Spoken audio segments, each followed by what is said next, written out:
Started. Okay, good afternoon. Welcome, everyone.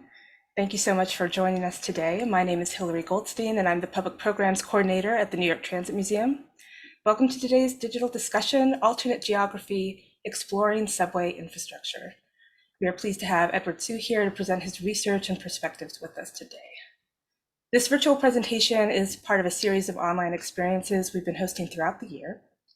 And it's a really wonderful way to connect with museum and transit fans from around the world. So in case you haven't visited us before, the New York Transit Museum started as an exhibition in 1976 at the Bicentennial, and it was so popular it became a permanent museum in the 1980s. We are located in a decommissioned IND subway station in downtown Brooklyn, where we feature permanent and rotating exhibitions. We also have a gallery and shop in Grand Central Terminal, where you can visit the current exhibit on East Side Access Project, which is also known as Grand Central Madison. Now, before we get started today, I'd like to note that if you would like closed captions, you can click where it says CC Show Captions at the bottom of your screen.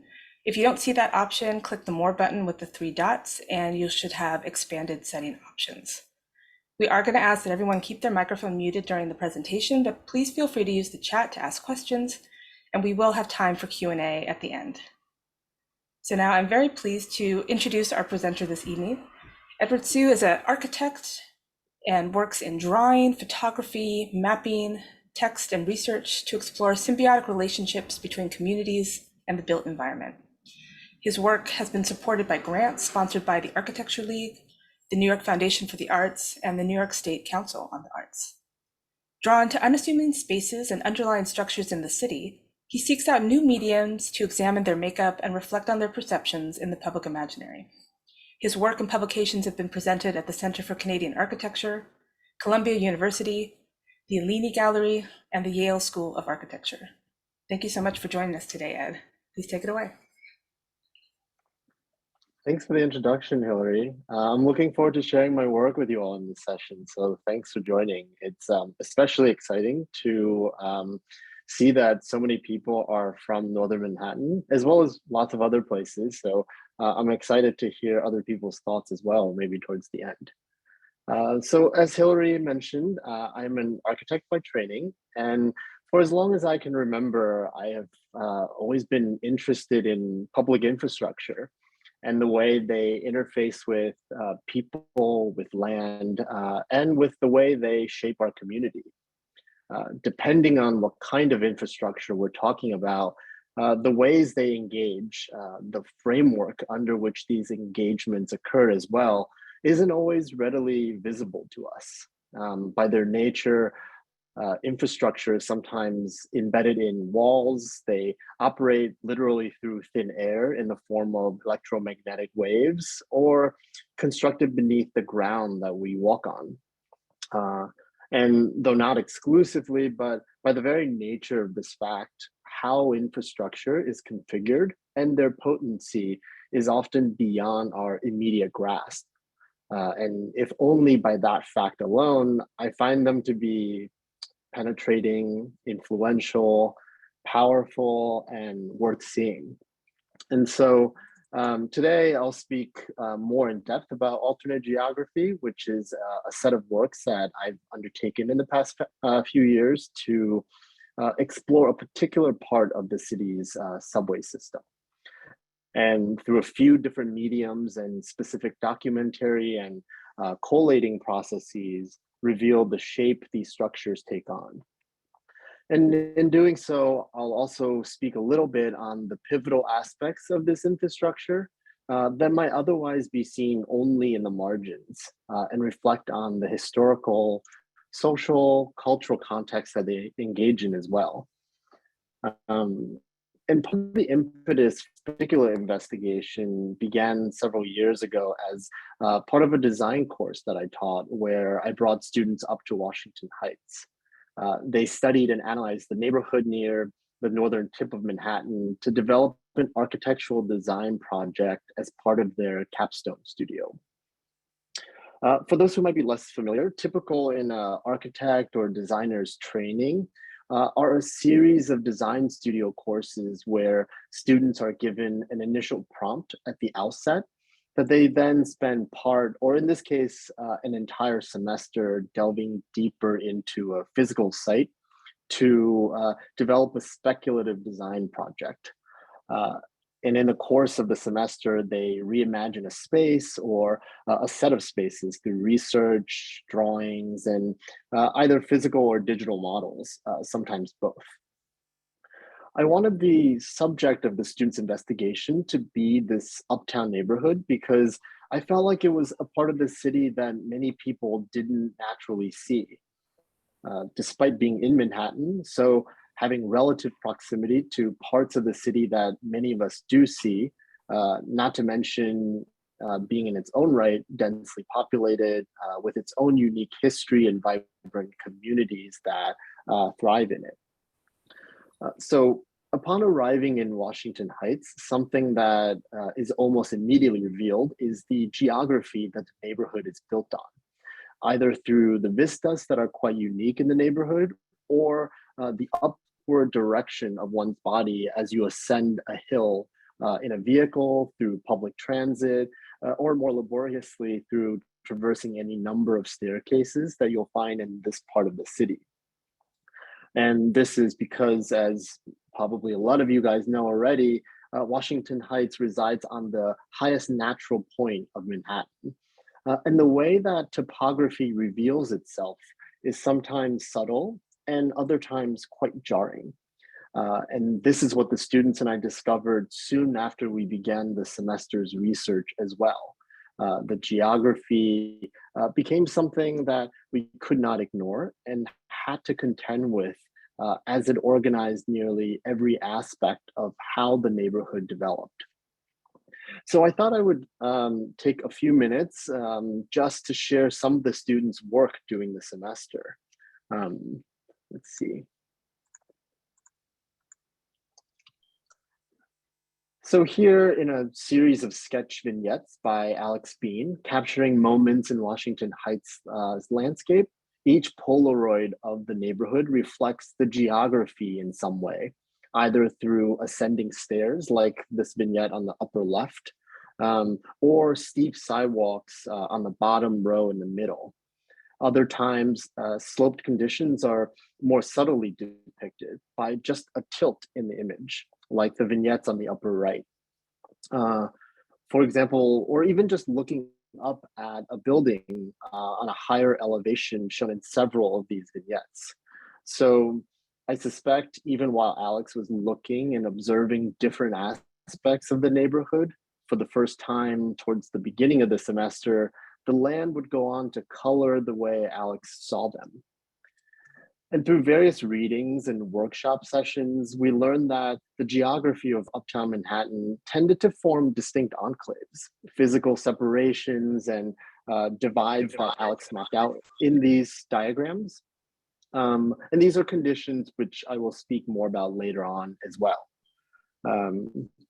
And here in a booklet of thoughts and observations on the neighborhood accumulated through the duration of the semester, like a visual journal, Natalie Herchek produced a set of hand-drawn diagrams that analyze the urban layout of Upper Manhattan on the right.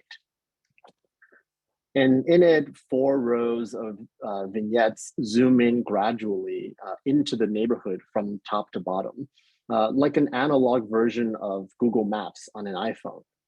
Though the perceived green spaces are pulled out from the street grid, highlighting their density at the edge of the island and rendering the central spine that makes up the majority of the neighborhood that much more of a kind of urban concrete jungle.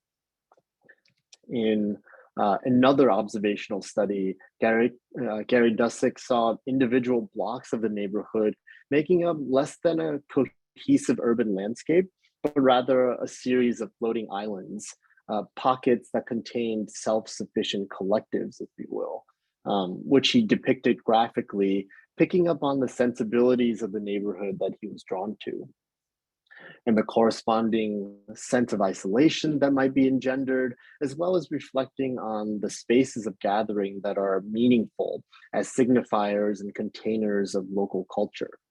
which would culminate in a speculative design project for Gary at the end of the semester titled La Isla. And behind these observations and perceived constructs of Washington Heights and stimulating much of its development as well, more than a century ago, was really the subway infrastructure. And I won't elaborate too much on this part of the story, which is an interesting lecture program in its own right that could trace the extension of public transit to this part of the city, as well as the engineering feats and both the human ingenuity and toll it took to navigate deep bedrock and create this underground network of stations we experience today if we were to go out there. And of course, the building of these underground spaces at the turn of the 20th century in Washington Heights went on to catalyze the growth of the neighborhood while displacing many others who had lived there. This is, of course, the unintended, though known consequence of transit infrastructure, which I think speaks to their inherent power in a way in affecting even a previously untouched piece of land. And because these underground spaces are hidden beneath the more prominent and visible geography of Washington Heights, but perhaps just as influential as an extensive network of spaces that people rely on, sometimes daily, I began to think about these spaces as a kind of alternate geography of the neighborhood. And so this line of thinking led me to undertake further research and development to better understand and visualize this underground terrain. With the help and grant support from the New York State Council on the Arts, the New York Foundation for the Arts, and sponsorship from the Architectural League, the outputs of which is what I'm hoping to share with you all today. And I guess this is probably a good time as any to just note that nothing can be done alone, as you all know. Along the way, there have been various people who have been really meaningful for the development of the work, from students at the design studio I was referring to, whose thinking and research aided in the formulation of the work, to individuals like Kevin Lee. I don't know if he's on, but he's a brilliant architecture and computer science student, currently a senior at Columbia University. In addition to his dual major, Kevin is also an invaluable contributor to alternate geography. And there's Hannah Tulis, who is both a longtime friend and currently taking up posts at Cornell University teaching architecture. She's been an important thought partner and advisor to the project too.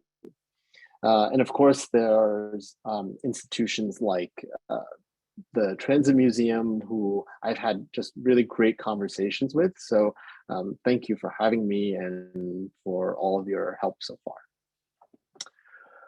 So the final output of alternate geography is a series of plates that are separated into 3 sections.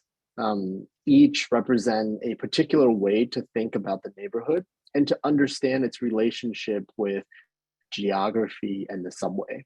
And don't worry if you see these images appear really small on your screen. I'm showing all of the plates in each series on one slide, but we'll go on to each image in more detail in just a bit. And sometimes I think of these 3 series forming a kind of triptych, which has roots in early religious painting. Like here, where Renaissance master Filippo Lippi's 3 portraits are placed side by side, reflecting variants on a theme and to tell a larger story. And as I was doing research on the project near the outset, one of the references that contributed to some interesting insights was a book by Reginald Pelham Bolton called Washington Heights and Its Eventful Past. Reginald Bolton was a British civil engineer by trade and born in the late 1800s. He was also kind of a amateur historian and archaeologist by hobby. He took some interest in this part of the world, but specifically to the American Revolution and the Native American artifacts that he could find. He then decided to publish this book partly to talk about his findings and achievements on the subject. The book was the first known biography of Washington Heights, and it had some interesting takes on the neighborhood and the associated historical events that took place there. But even more than the history of the area or the specific time period the book focused on, I was fascinated by the images and illustrations in it, because somehow to me they showed something more than the sum of the individual photos that Reginald Bolton set out to highlight. And these are just a few sample pages of what the interior of the book typically looks like. But what I saw in these photos, taken likely around the turn of the century, some of them, was a portrayal of an array of contrasting landscapes present in Washington Heights, and the evolving communities that settled and subsequently altered and urbanized a once untouched terrain. So I decided to co-op all these photographs in the book, some 200 or so illustrations, and reclassify them by the type of terrain depicted in each image to, in a way, chronicle and reveal the evolution of the neighborhood's development. So in this first series of this triptych, one finds a set of photos of the neighborhood, largely depicting landscape composed on each plate. So trees and forested areas, for example, or rock and cliff faces, many of which can still be seen today in Washington Heights. And by the way, what you guys could see is me kind of zooming in and out on some of the images, just so that you guys could better see some of the individual vignettes. And as the terrain became more conducive to development, one finds more signs of human life in these images too. First mount and hill, and then plateau and flatland, where a terrain is likely more easily accessible. The number of photos that depict the landscape correspondingly increased as well. And in these plates, images are organized chronologically from top left to bottom right, based on the captions provided in the book. And in this way, within each plate, as one reads the images from column to column, a particular story is revealed about the evolution of a specific landscape feature that was once present in the neighborhood and the ways that it underwent subsequent transformations. So where there are hills and cliffs, there are valleys as well. And where the neighborhood resides on a narrow strip of land at the tip of Manhattan Island, the resulting vista is occasionally of the water bodies that can be seen too. Here, for example, one can see the natural water bodies like Sputton DeVille Creek at the top of the middle image in this plate, which forms the tip of Manhattan, separating it from the island, separating the island from effectively mainland North America today. But also High Bridge Reservoir and Croton Aqueduct in the column of images to the right. Both had been important sources of fresh water since the mid-19th century. The former is now High Bridge Park, where one can find, in place of the reservoir, amongst other features, an outdoor swimming pool. Also in this series are images of Lenape burial grounds and food and fire pits that Reginald Bolton uncovered as an amateur archaeologist. And these begin to show signs of human intervention on the land in some deliberate ways, from the most basic of needs like sustenance to ones that are more ceremonial in nature, as well as the tools that he unearthed, some of which are on display, by the way, at the Museum of Natural History today. And as we ourselves are kind of witness to this fact, the evolution of progress often comes in the form of the eventual taking over of and transforming the land to the formulation of interior landscapes that are fully man-made, where only little remnants of nature, whether it be rocks piled to form and consolidate fire or wooden beams used to provide shelter, can be found. And still, there was something that really piqued my interest in the book when I first encountered it, which was a series of maps showing the very tip of Manhattan in different periods. These were scattered across the across the book by the author, placed without intent to relate to each other in any particular way. I don't believe the author could have created these maps, since they date, from the 1600s in the map on the upper left, all the way to the time around when the book would have been published on the bottom right. There was no indication either, even amongst Reginald Bolton's known divergent interests, that cartography was one of them. This suggests to me that Reginald Bolton was himself a gatherer of sorts, collecting images and unearthing artifacts to get at a certain understanding of Washington Heights. I found these illustrations to be interesting too, because these maps not only chart the gradual urbanization of Upper Manhattan, as different groups occupy the island, from the Lenape to the Dutch, the British, and various ethnic groups of Americans and non-Americans since, the same territories and landmarks have taken on new names. And not only do the shapes and extents of the island appear to be changing from illustration to illustration, even the very conventions used to notate landscape features and map geographical boundaries graphically appear to be shifting, suggesting new ways to read, define, navigate, and value this narrow strip of terrain. One thing worth noting too is that it's visible from these maps. Each of the maps have this diagonal artery, if you will, an ancient road that traverses the area even back to the 1600s. I don't know if it's easy to see, but in the top middle image, it's kind of that dark line, and then you see that on the bottom left map as well. Which I'll come back to these a little bit, but it's something interesting to note.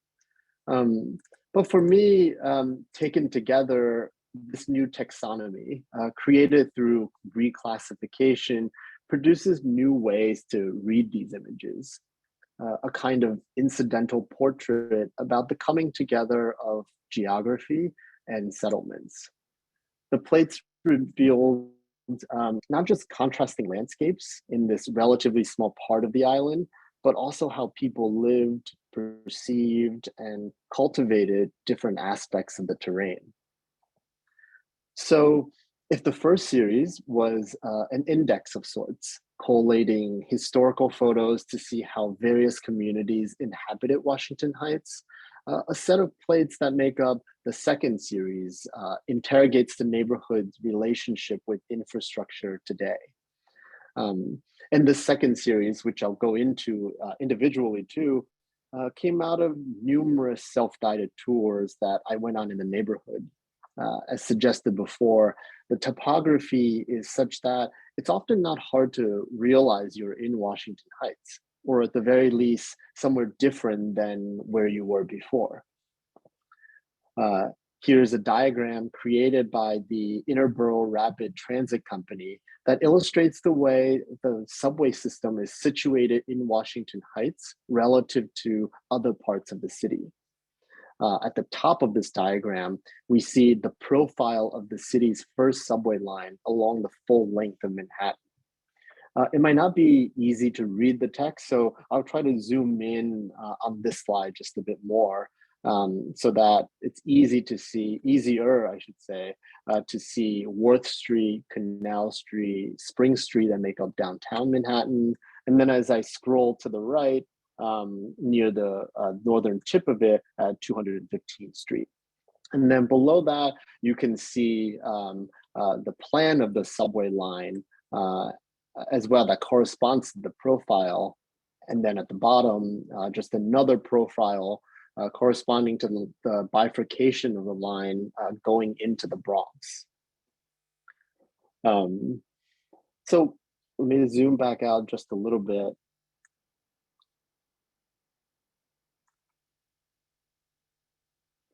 Other than the gradual incline of the island silhouette, I think it becomes clear in this profile that not only does the uptown geography appear different from the rest of Manhattan, as we see in the series of peaks on the top right, um, the corresponding world of subterranean spaces below that area, that series of peaks, works a little bit differently as well. In fact, the series of subway stations in Washington Heights are some of the deepest stations in the entire system. And interestingly, the deepest station at 170 feet below ground, which I explored in this project, is actually not shown here on the map when it was created in 1904. At the time the map was made, the area around 190th Street, the highest natural peak, was hard to access because of its steep terrain, and as a result, it was sparsely populated. And only 7 years later did the IRT open the 190th Street station in 1911. So arriving by subway, one confronts the neighborhood's geography in attempting to reach its surface, even before exiting the station itself. Here, another map of Washington Heights shows the neighborhood and several stations in the darkest ink. When I first encountered this otherwise fairly straightforward illustration, I thought I would include it just for that reason. But even if the map seems somewhat self-explanatory, it's worthwhile to elaborate on the nuances of the context around which these stations are set in too. So forming the northern tip of Manhattan, which you see in this image, are two bodies of water, in the Harlem River to the east on the right and Hudson River to the west on the left. The silhouette of the land is then defined by linear strips of parkland with expressways at the edges of the park and river. And still flanked by those are natural ridges in the land, high points that form a valley near the very middle of the island. And within this particular and nearly symmetrical geographic formation is an artery that runs through the central urban valley. This would be the same artery that we saw in the set of maps dating back to the 1600s in the previous series, and that we know today as Broadway. This artery also runs through a wider sloped and lowland area framed by ridges on either side. And as the geographic features have always helped to define land boundaries, the two higher elevations, these higher regions, form sub-neighborhoods called Hudson Heights and Fort George, respectively, separated by the Central Valley. Here, I feel like could really be the start of an entirely different and equally interesting presentation program that traces the development of this landscape and how natural borders facilitated particular communities to form and flourish ever since this place has been occupied by people. Since we likely won't have the time to go through this part of the story in as much detail as I would like, I'll say that a highlight for me and what drew me to this neighborhood as well is that those who inhabited this area have predominantly been waves of immigrants who have settled and fashioned livelihoods in Washington Heights. In the 1930s, parts of the neighborhood was nicknamed Frankfurt on the Hudson for its influx of Jews that fled Europe in the years leading up to World War II. And today, Washington Heights is sometimes called Quisqueya Heights, as home to the largest population of Dominican diaspora in the world outside of the Dominican Republic. So the neighborhood really has been inhabited by generations of newcomers and disparate groups within pockets of its unique geography. And for those interested, it's worth reading a book called Crossing Broadway, written by Rutgers professor Robert Snyder. It documents the way these pockets of development were fortified by cultural barriers like different languages and customs, from the food different groups were accustomed to making to the types of garments they donned. To be sure, though, these barriers included topographic ones as well. One could imagine pockets of settlement becoming enclaves that reside on one side of the ridge or the other, without much interaction or exchange with another part of the neighborhood because of these natural borders in the land. Interestingly enough, at the turn of the 20th century, when the subway system expanded to Upper Manhattan, they hugged high points of Washington Heights from below and created a particular set of stations, which you see here. So, in addition to being the deepest stations in the system, to reach trains that connect the rest of the city in the north-south direction, a few of them start to stretch east and westward as well via lateral passageways. And these pieces of infrastructure would become the subject of this project's exploration. And through interviews that the students conducted during the semester, residents in Washington Heights cited entering these stations often not to get to a train, but to use the passageways, elevators, and escalators to get from one part of the neighborhood to another, from going to the supermarket to visiting a friend living further east or west than they were. And it's in this this particular kind of use, I would say, that for me, the station infrastructure becomes no longer just another stop on the train, but a kind of public amenity that forged connections, and by their precise placement, weave together disparate parts of Washington Heights. So in this series, a set of plates document these stations and their relationship to the neighborhood. Here, the 181st Street station is shown in the foreground of the entry of it, at least, and softened and concealed by this layer of greenery is the western ridge we saw on the illustrated map earlier, which the unsuspecting commuter would traverse through simply by entering and navigating the infrastructure of the station. On walks to discover a particular station, I was also interested in capturing the architectural and textural qualities of its spaces that animate our experience while walking through them as integral part of the urban fabric of the neighborhood. For me, this photo series presents an array of spaces and spatial geometries as the architecture of the subway stations navigate complex geographic features that make up this part of the city. In stations that are sometimes only a few blocks from each other, or even different ends of the same station, you find contrasting colors and materials. Sometimes the palette is quite simple, bordering on austere, and then other times one discovers a rich tapestry of street art. So on the left here is 190th Street station near the entry onto St. Nicholas Avenue, and on the right, another entry to the same station that would enter from Broadway, connected, of course, by a straight shot tunnel 1,000 feet in length, and then by a vertical shaft 170 feet tall. And even how they relate to the above ground geography can be very different. Sometimes stations announce themselves by peeking out from the base of a cliff, as though they were inserted into the bottom of a hill, like at 190th Street station from Bennett Avenue. Other times, they're more demure still, adhering to the pattern of the adjacent single-story retail storefronts, and signal itself with just a pop of color, that little bit of irreverence.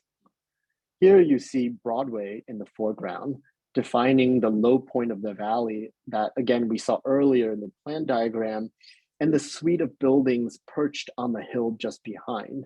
These are, of course, apartment towers that followed earlier developments.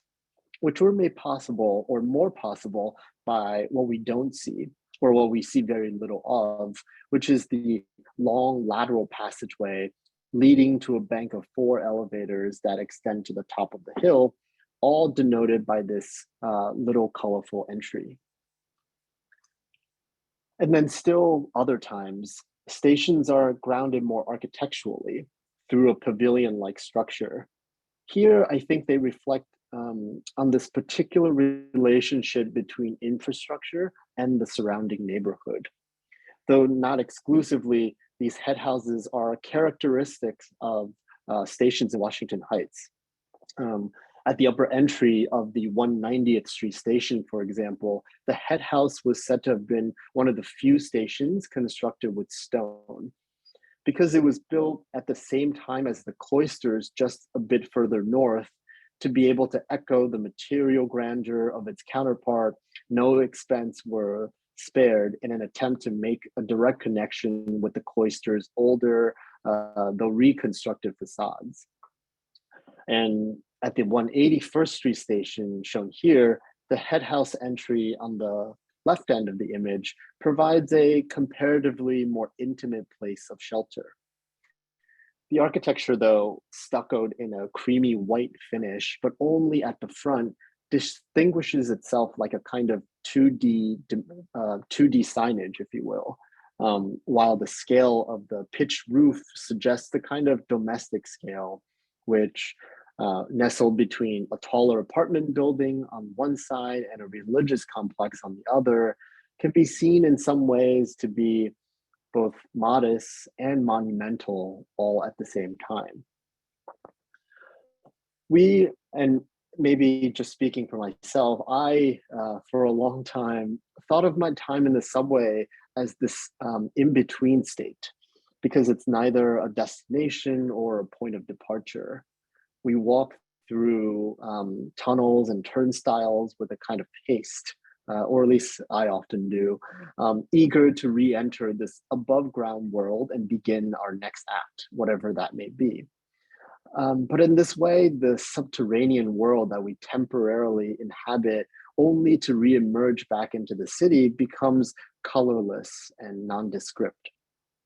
Like a place where you lose yourself in music or podcasts, a few pages of a book or a nap, a kind of null space in a way.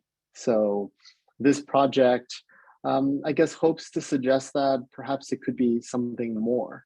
In documenting these spaces, otherwise commonly thought of as purely utilitarian structures that would go unseen or unnoticed, I wanted to bring them to the foreground.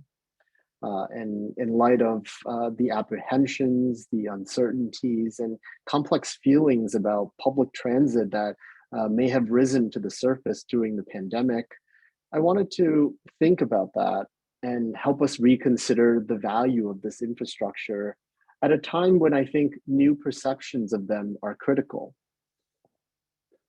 So after having personally walked through and experienced these stations plenty, I began wanting to visualize this armature of underground passages and understand it in more holistic ways in the third series. And I started to experiment with Lidar technology to 3D scan the interior of these spaces, from which I produced a set of digitally printed works. The scanning is done by slowly walking through spaces with a handheld device whose camera captures the surface, geometry, and color of a given space through a process generally known as photogrammetry. Depending on the type and precision of the technology, of course, the scanning results in a set of data points that can be visualized via 3D modeling software. And I was intrigued by the possibility of capturing this network of spaces that formed an alternate geography of Washington Heights in its entirety, three-dimensionally, and possibly for the first time, at least by a layman, if you will. So in this first part of this third series, I set out to produce a selection of plates showing the subway infrastructure we've been looking at from different perspectives, and often from the bird's eye view. This is, of course, a vantage point that one can't get when the space is buried underground. So here, the platform that run north and south parallel to the direction of the train line, the lateral passageway reaching out towards Broadway, and the vertical extension up to Fort Tryon Park near the neighborhood's high point, as well as the central gathering area that serves as a kind of fulcrum for these three elements, are shown coming together at the 190th Street station with all of the surrounding bedrock removed.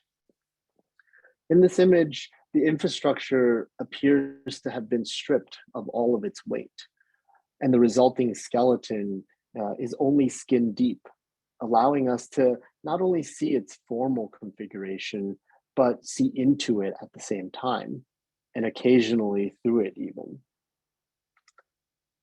And these plates reveal for me incredible and intricately connected spaces, but I also appreciate their simple beauty in their utilitarian forms and the repetition of elements. I sometimes wonder, by seeing these spaces no longer submerged within the depths of bedrock, but possibly floating in atmosphere as they appear in some of these plates, would we be able to see these infrastructural spaces differently? Perhaps by introducing a kind of weightlessness that can afford the freedom and some room for new interpretations. Could we associate it beyond the more practical but equally valid concerns about the system's timeliness, safety, and hygiene? Or perceive them differently altogether still as spaces that we all gather in daily and treat them better and value them in new ways? Another interesting discovery for me, having captured these scans, is that what we perceive in our experience as 90-degree corners or what we assume to be hyper-rational layout of spaces, the kind of symmetry that architects, designers, and engineers are taught to look for, are in reality ever so slightly off when built. In this plate, I don't know how the designers and engineers of the station figured out that the lateral tunnel needed to be a few degrees off of 90 when connecting to the tracks. And by the way, I checked, this really is the case. But in a way, I like that through scanning these imperfect building geometries laid bare. Any unconventional ways that spaces relate to each other become apparent too, suggesting that things are less decisive and more complex, messier, if you will, than they would appear at first sight. In instances like this one, these plates start to reveal beautiful moments where spaces become less rigid and more provisional and adaptive as they contour and adjust ever so slightly when encountering limitations or existing conditions in the depths of the underground world. And just a bit more on this method of capturing space and what it could reveal. Prior to and during this experiment with 3D Lidar technology, I also set out to collect as much relevant information as I can on each of the stations that the project focused on. In this process, I've been able to just meet with staff from various departments at the MTA, and several of them have been helpful in sharing information that they could provide, from MTA's engineers to those on the operation and management teams, and even those who focused on commissioning permanent artworks for various stations.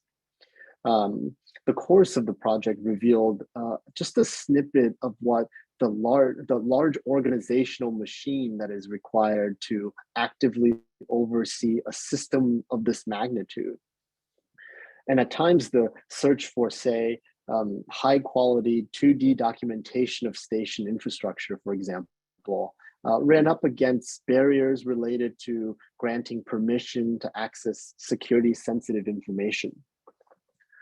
But I have to say, even the drawings that I was able to obtain, they fell short of conveying what I thought were the essence of one's experience in these tunnels. because blueprints, of course, while depicting the geometry of a space or even a set of instructions that describe how a structure could be built in their black and white monotone lines, can't convey in much or in the way of one's experience of the space. And so for the second part of the series, after producing plates that show a station in plan and elevation, or from the bird's eye view, I wanted to go into the spaces themselves to see them with light and color in ways that blueprint drawings often could not show us. And what was even more interesting about the technique is that since point cloud modeling uses dots, or if you will, pixels in space to replicate surface digitally, one can adjust the density of these points, a way to control resolution on a screen in a way, to also affect the degree of opacity and transparency in the resulting space. This allowed for images to be produced where you can not only see yourself standing in one space, but also the subsequent space around the corner, and perhaps others too, all at the same time. And thereby delivering another type of portrait that can't be seen by the naked eye. And in removing pixels that represent material surfaces, to be able to see through and see more of what's beyond, for me, these drawings start to inhabit a space between documentation and projection or imagination. In this approach, I'm cognizant of topics within the field of art and architecture, about techniques in drawing, methods to depict subject matter, and even the development of theories around representational mediums.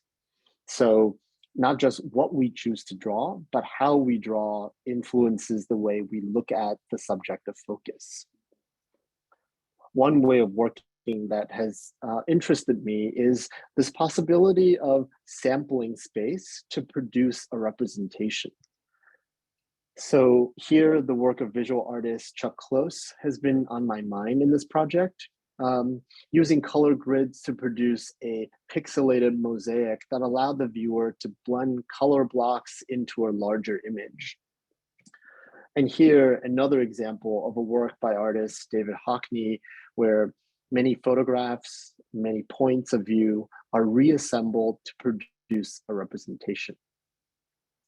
And in these frameworks of thinking and making, they're compelling to me, and they also interest me when considering how one might gather distinct pieces of information to arrive at a certain understanding, or perhaps in constructing a new portrait, one that provides a window into otherwise hidden spaces that are not easily seen, to encourage us to see them more transparently, more openly, more inclusively, and that much more integral to the connected communities of which we are a part.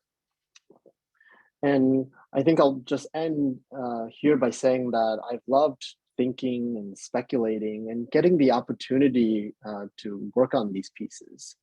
Taken together, for me, embedded in this work really is an exercise about placemaking, a kind of reciprocal relationship whereby we as people, architects, engineers, administrators, artists, or just taxpayers who help to shape and realize public infrastructure, all the while having it shape the neighborhoods and the communities that we belong to.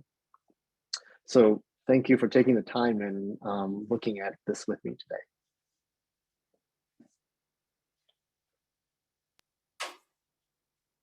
Yeah, thank you so much for sharing this project and this really unconventional view of the subway. It was such a special tour, and such a different way to experience these stations that many of us have probably been in multiple times. And I know a lot of people were very excited and riveted by the images that you shared. I think we do have some time for questions, so please feel free to add questions to the chat. And I can also go over a couple of the questions that have already kind of come up earlier on. There's kind of a general basic question, like what do you see as the northern and southern boundaries of the Heights? Like what are they, of Washington Heights, like what's the boundary of the neighborhood that you were focused on? Hmm. I think, you know, as I sort of alluded to, there are sub neighborhoods within the neighborhood that people call Washington Heights. Other people associated with specific areas. Obviously, the Washington Bridge is such an icon of that neighborhood, but Washington Heights actually stretches a larger area than one might think. Obviously, there's Inwood that forms the very tip of Manhattan. Um, but where Harlem and Sugar Hill and Washington Heights start to blur, I think is around the 160s area, all the way to the very tip of the 190s. I think that's kind of a general region if you were to block out an area. But specifically, the infrastructure that happened to I happened to encounter were just around the 180s and 190s. That particular area I was really drawn to, as I mentioned, the geography, but also the underground geography that we don't typically see. Yeah, I think we're all now invited to kind of take a walk, check out those streets. There's an interesting question about kind of the inspiration for your layout process. And I hope I say these words, the names correctly. Someone had asked, were you inspired by the work of Baird and Hilla Becker or Betcher in your kind of monochrome grid layouts and kind of the way that you were envisioning your visual presentation? If you're Yeah, that's a great question. Um, yeah, they're amazing artists, amazing photographers whose work actually just was recently at the Met, which I went to see. And of course, anyone who is interested in this type of medium, it's very hard to overlook them as they are such major figures that paved the way for this kind of thinking, this kind of documentary thinking. I would just say that there are some people would consider them as documentary artists, but they definitely have this kind of point of view that lends itself to a certain kind of objectivity, although it's definitely not entirely objective. No real single work could be, I think.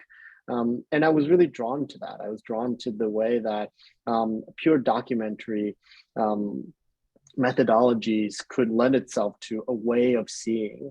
And I think that plus many other ways that Byrne and Hillebeshers thought about their work was definitely an influence. great.